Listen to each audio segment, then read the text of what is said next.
Hello and good evening. It's still 20th November 2025 and guess what? I've completed this book. बहुत ज़्यादा खैर बची भी नहीं थी. I guess 50-60 pages 50-60 pages बचे थे तो मैंने पढ़ लिया. अभी 9 बज चुकी है रात की. Okay. See, because first of all किताब का नाम है लोग जो मुझ में रह गए, अनुराधा बेनीवाल की. मैंने इनका ऑफकोर्स पहला पार्ट भी पढ़ा है ना, Azadi Mera brand. You should not compare this to books but हा I mean of course I loved first one better. Maybe because उस तरीके की राइटिंग मैं पहली बार पढ़ रही थी, है ना, तो शायद फिर मुझे पता था कि सेकंड बुक किस तरीके की होगी, तो मे बी. पर वो फर्स्ट टाइम जब मैंने पढ़ी थी भयंकर जो एक एक्साइटमेंट था वो था. But second book also it's also very beautiful, so good. पर इसमें मैंने एक्चुअली में एक मिस्टेक ये करी थी ना कि मैंने काफ़ी ब्रेक दे के पढ़ा है. तो मुझे ना एक जैसे फर्स्ट वाली बुक में वो पूरी स्टोरी जो थी वो एक साथ में मेरे साथ में थी. इसमें मुझे बिट्स एंड पीसेस में कुछ थोड़ा बहुत इधर उधर से याद है. ऑफकोर्स अंडरलाइन तो मैंने इस वाली किताब में भी बहुत कुछ किया है ना. बट इसमें से कुछ स्पेसिफिक चीज़ें हैं जो शायद मैं बताना चाहूँगी. Again so just give me few seconds. अच्छा, एक और चीज़ जो मुझे भी लगी है ना, मुझे मतलब मैं ऐसे सोचती हूँ हम ना कभी ऐसी कुछ चीज़ें देखते हैं, मतलब पढ़ते हैं बेसिकली, और फिर हमें लगता है ना कि भाई राइटर का कितना अच्छा एक्सपीरियंस हुआ है, या फिर हमारे कुछ इवन फ्रेंड्स कभी घूमने जाते हैं, फिर वो अपन को बताते हैं कि पता है मेरे को इतने अच्छे लोग मिले थे, ये हुआ था वो हुआ था, और हमें लगता है कि इन लोगों का एक्सपीरियंस कितना अच्छा रहा था ना. बट फिर हम जब घूमने जाते हैं हम एक्सपेक्ट करते हैं कि हमारे साथ में भी ऐसा हो, हमें भी ऐसे कोई लोकल्स मिले. फिर जब ऐसा नहीं होता तो बुरा लगता है यार कि अरे यार हमारे साथ में ऐसा क्यों नहीं हुआ है. Then you try to hard कि भाई तुम लोकल लोगों से कनेक्ट करो. खैर that was just kind of observation में, क्योंकि इसमें ये जहाँ पे भी जा रही है अनुराधा, उसने बहुत सारे लोकल से बात किया, बहुत सारे लोकल ने उसको बहुत अच्छे से वेलकम भी किया. तो ऐसा लगता है कि अरे यार कितना सही है ना. तो ऐसा सबके साथ में खैर होता नहीं है. ऑल्दो पुराने में तो कौन सी वो थी वो मुझे ध्यान नहीं है, बट अभी जो मुझे कुछ पेजेस पसंद आए, लेट मी रीड दैट. हाँ, ओके. इसमें ना एक पर्टिकुलर जो चैप्टर है पश्चिम और धारणाएं करके, उसके अंदर ना अनुराधा बेनीवाल ने ये एक्सप्लेन किया कि लाइक व्हाट इज़ लव, है ना. और मेरे को लगता है कि शायद मेरा जो आइडिया है व्हाट इज़ लव और जो इन्होंने एक्सप्लेन किया है वो काफ़ी हद तक अलाइन कर रहा है. तो मुझे ना वो चीज़ बहुत अच्छी लगी. तो या आई मीन मैं इसमें कुछ 3-4 लाइन है वो मैं पढ़ना चाहती हूँ, है ना. तो बेसिकली वो ऐसे बोलती है कि प्रेम में तो हमें खुद का बेस्ट वर्जन हो जाना चाहिए. अगर हम पहले से बेहतर नहीं होते तो कैसा प्रेम. And I honestly believe this कि अगर आई मीन प्यार वो किसी भी तरीके का हो, बट इसमें स्पेसिफिकली ऑफकोर्स वो गर्लफ्रेंड बॉयफ्रेंड वाले प्यार की बात कर रही है. तो मुझे ऐसा लगता है कि जब when you are in love, अगर तुम खुद का बेस्ट वर्जन नहीं बन रहे हो, अगर तुम्हें सामने वाला इंसान तुम्हें ट्रिगर कर रहा है किसी चीज़ को लेकर के, या फिर कि उसकी प्रेजेंस में तुम खुद पे डाउट कर रहे हो, तो फिर यार वो तो फिर कैसा ही प्यार हुआ है ना. मतलब I mean I feel like love should bring confidence in your life. Love should bring peace, सुकून तुम्हारी लाइफ में.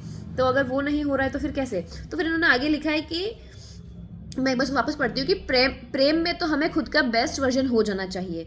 अगर हम पहले से बेहतर नहीं होते तो कैसा प्रेम. वह हमें सिर्फ पूरा नहीं करता, भर देता है. हम लबालब हो जाते हैं, बहने लगते हैं. अगर प्रेम हमें कुछ कम करता है, हमारे अंदर ईर्ष्या, नफरत, डर, गुस्सा, घमंड या इनसिक्योरिटी पैदा करता है, तो वह कुछ भी होगा, प्रेम नहीं होगा. प्रेम हमें सरल, सहज, कोमल, मजबूत और साहसी बनाए तभी प्रेम है. नहीं तो और बहुत शब्द है इस्तेमाल करने को. प्रेम भरता है, घेरता है तो फिर कुछ और होगा. और ये लाइन कितनी ब्यूटीफुल है कि मतलब love will always give you, है ना, मतलब it will give you confidence, it will give you that self appreciation वाली तुम्हें फीलिंग आएगी उसकी वजह से, है ना. लेकिन अगर तुम्हें कोई कंजस्टेड करके रख रहा है, तुम्हें कोई बांध के रख रहा है, तो यार फिर वो प्यार तो नहीं हो सकता. वो कुछ भी हो सकता है, वो प्यार तो नहीं हो सकता. And I am like wow, है ना. And that was so good. इसके अलावा और भी ऐसी ना बहुत सारी चीज़ें थी जो मुझे पसंद आई. इसमें वो मैं बताती हूँ. एक पेज जो मुझे पसंद आया था वो था 134. Let's me go to 134. अच्छा, इसमें ना वो ऐसा बता रही होती है कि कैसे कोई शहर है ना अपना फेवरेट बनता है ना। And oh my God, when it comes about city, जब भी कोई सिटी की बात होगी तो आह, तो मुझे अच्छा लगता है यार, मुझे शहरों से प्यार होता है, मुझे जगहों से प्यार होता है। मुझे खैर मुझे पता है बहुत पहले मुझे एक फ्रेंड ने बोला था कि कोई भी शहर जो होता है ना वो इंसानों से बनता है। अगर तुम्हें कहीं पे अच्छे इंसान मिल गए तो तुम्हें वो शहर अपने आप अच्छा लगने लग जाता है। तो हाँ, मेरे केस में ऐसा है कि मुझे उदयपुर पसंद है। उसका रीज़न एक ये है कि मुझे अच्छे दोस्त मिले, जैसे कि मेरी सिस्टर के फ्रेंड्स है ना, मेरे भी कुछ एक फ्रेंड्स योगिनी वगैरह, मतलब ऑल्दो हम पहले से दोस्त थे, पर हाँ मुझे अच्छे दोस्त भी मिले वहाँ पे।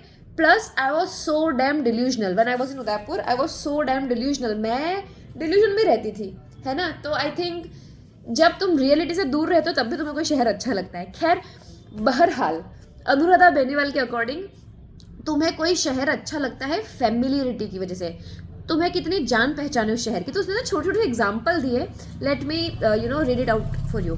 तो उसमें वो ऐसे बोलती है कि हाँ, जब कोई मुझसे पूछता है कि मैं वापस कहाँ और क्यों जाना चाहती हूँ या मुझे क्या अच्छा लगता है वहाँ जाकर, तो मैं कहती हूँ फैमिलियरिटी। तो ये पुणे शहर के बारे में बता रहे होते हैं। ये बोलते हैं कि मैं 7 साल पुणे में रही हूँ, ठीक है।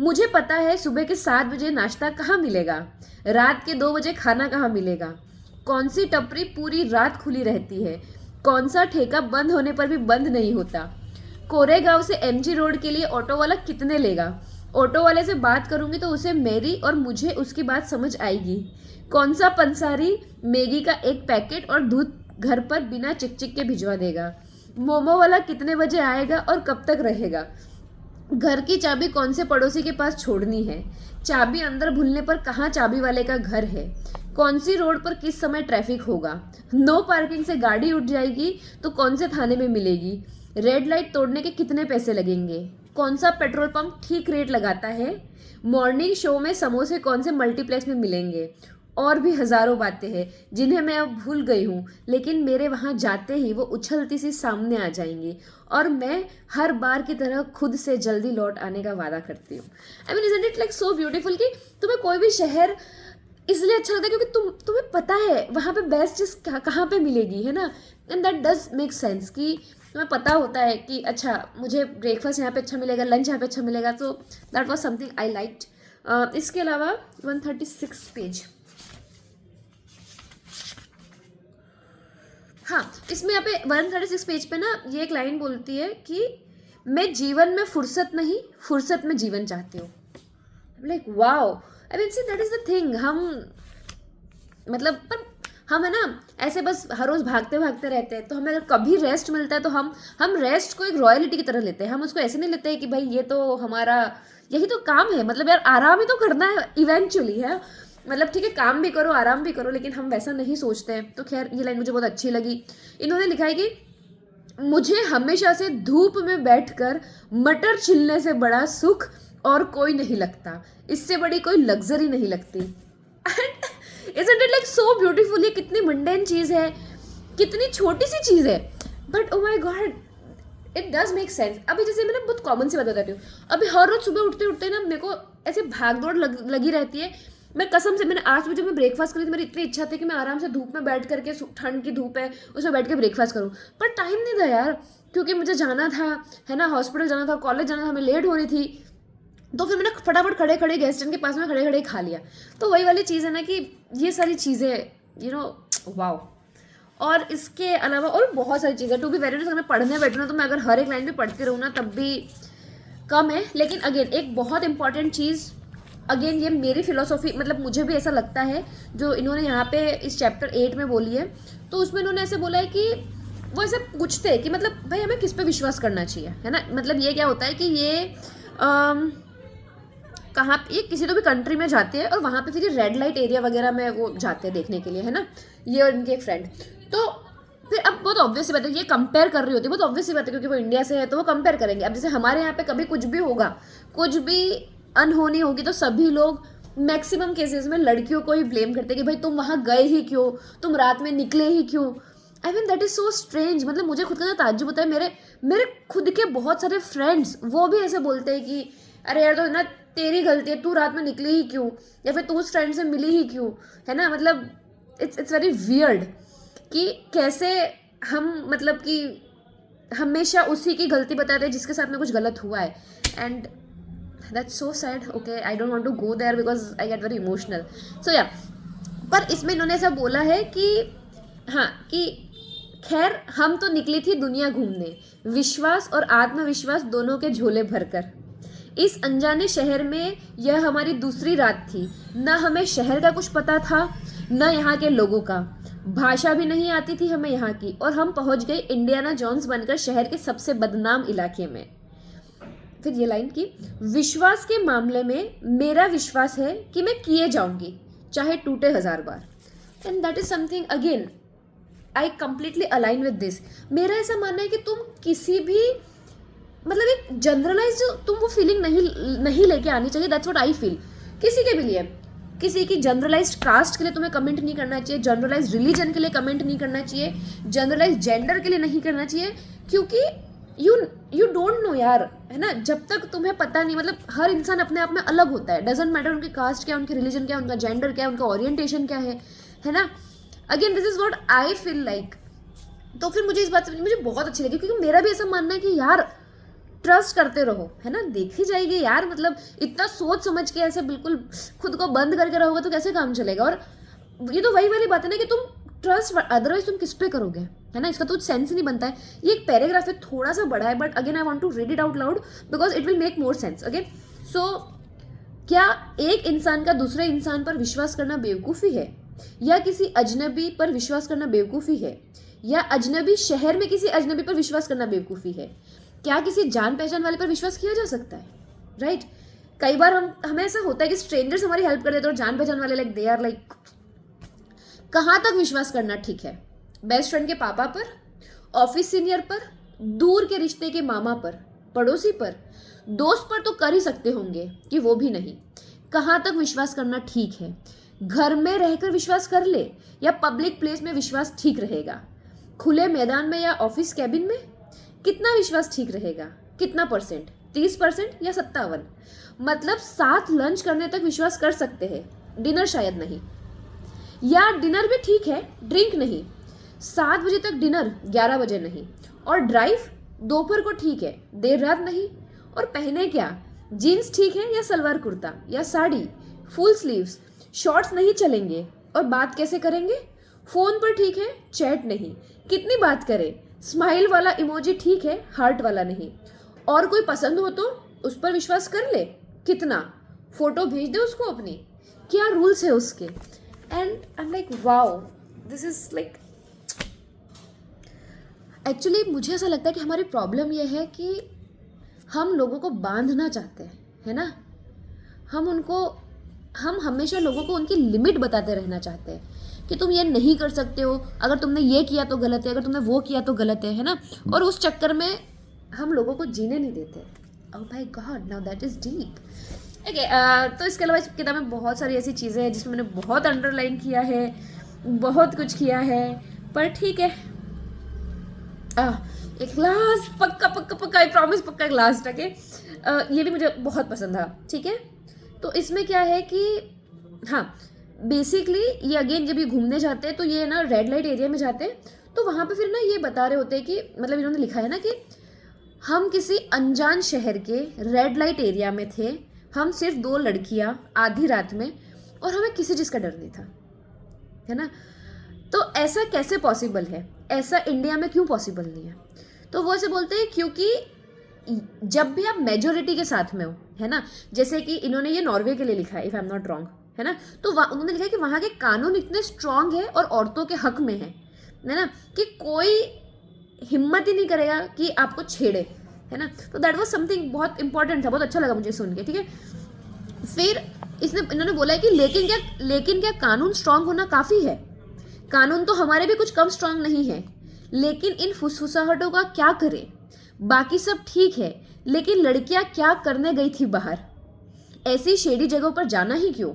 ठीक है, नहीं होना चाहिए था, लेकिन पर ये पर वो, लेकिन ये लेकिन वो। कितना मुश्किल है गलत को गलत कहना बिना अगर मगर के। बस यूं ही घूमने गई थी क्योंकि मन किया। इसके आगे कोई भी एक्सप्लेनेशन क्यों दी जाए या मांगी भी क्यों जाए। And I am like again वही वाली चीज़ है ना कि हम हमेशा ना कुछ गलती बताने की कोशिश करते हैं, भाई रात में क्यों गए, ऐसे कपड़े क्यों पहने, this and that, but it's not like that, है ना। कोई इंसान गलत है तो वो गलत है, दैट्स ऑल। इससे कोई फ़र्क नहीं पड़ता कि सामने वाले ने क्या किया, क्यों किया, कैसे किया।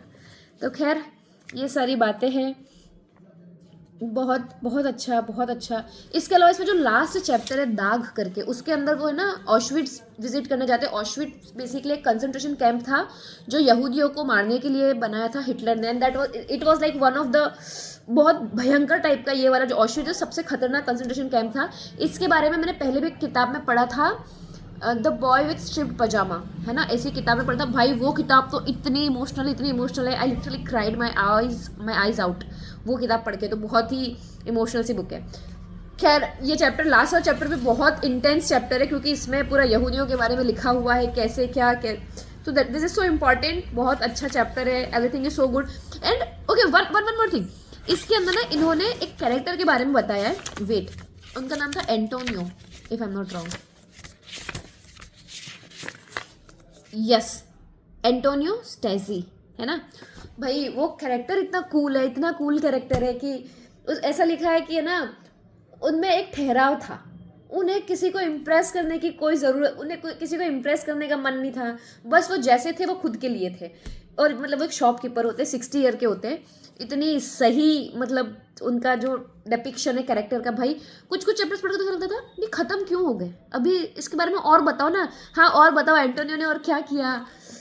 इतना मज़ा आता है यार सच में, ये बुक भी बहुत अच्छी है। और इसमें जो एक स्पेशल एडिशन है वो ये इन्होंने किया है, ऐड जो चीज़ करी वो कि एंड में ना काफ़ी सारे इन्होंने रियल फोटोज़ डाले, and that is so beautiful. तो तुम जब थ्रू आउट किताब पढ़ रहे हो तब तो तुम्हें लग रहा होता है कि हाँ ठीक है ये किसी ने अपने एक्सपीरियंस बताए, ठीक है, जो ट्रैवल करने गए थे। लेकिन जब तुम ये सारी फोटोज़ वगैरह देखते हो तब तुम्हें लगता है कि वाओ, मतलब it's real. Oh God, it feels so good, सारी फ़ोटोज़ इतनी अच्छी हैं। खैर इसके साथ में ये बुक तो कंप्लीट हुई अभी। This is really beautiful book. Okay, so next book I will be reading is talking to Alaska. तो मैंने अभी जैसा बताया था थोड़े टाइम पहले कि I have decided to read at least 6 books, उसको इंक्लूड करके, इस मतलब 2025 ख़त्म होने से पहले। So this will be officially my second book. So yeah see you soon once I'm done with this book, and I will let you know how I liked it. Bye bye, good night.